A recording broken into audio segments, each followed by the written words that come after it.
The student asked the teacher why often people marry a different person than they fell in love with.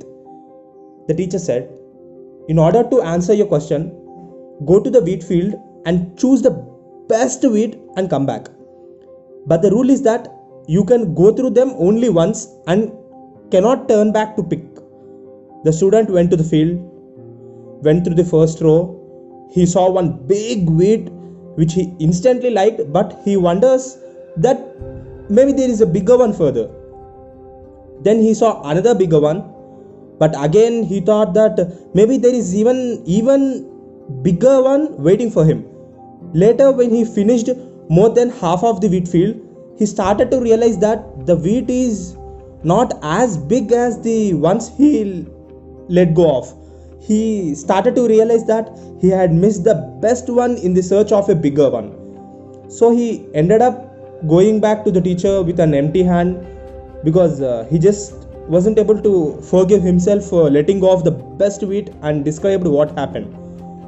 The teacher told, you kept looking for a better one while letting go of the best one, and later when you realize that you have missed that, you can't go back.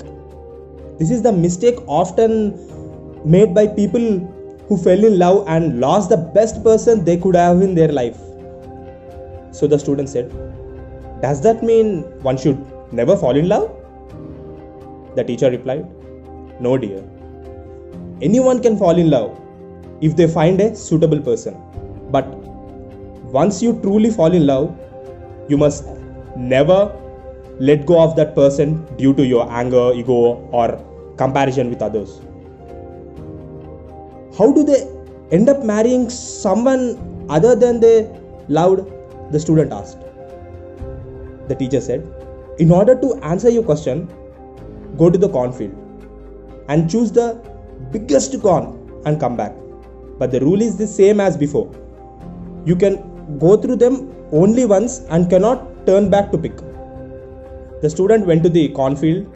This time he was careful to not to repeat the same previous mistake. When he reached to the middle of the field, he picked one medium corn. He described how he made a choice. The teacher told him, this time you didn't came empty-handed. You looked for one that is just nice, and you had put your faith that this is the best one you can get. This is how one makes a choice for marriage. Student stood confused. The teacher asked, what is bothering you now? The student replied, I'm wondering which would have been better, marrying a person you love or loving the person you marry. The teacher said, it's a very easy answer, only if you are willing to admit it to yourself. If you like this video, please share this with your family and friends and your loved ones. Thank you. And please subscribe my channel and do click that bell icon.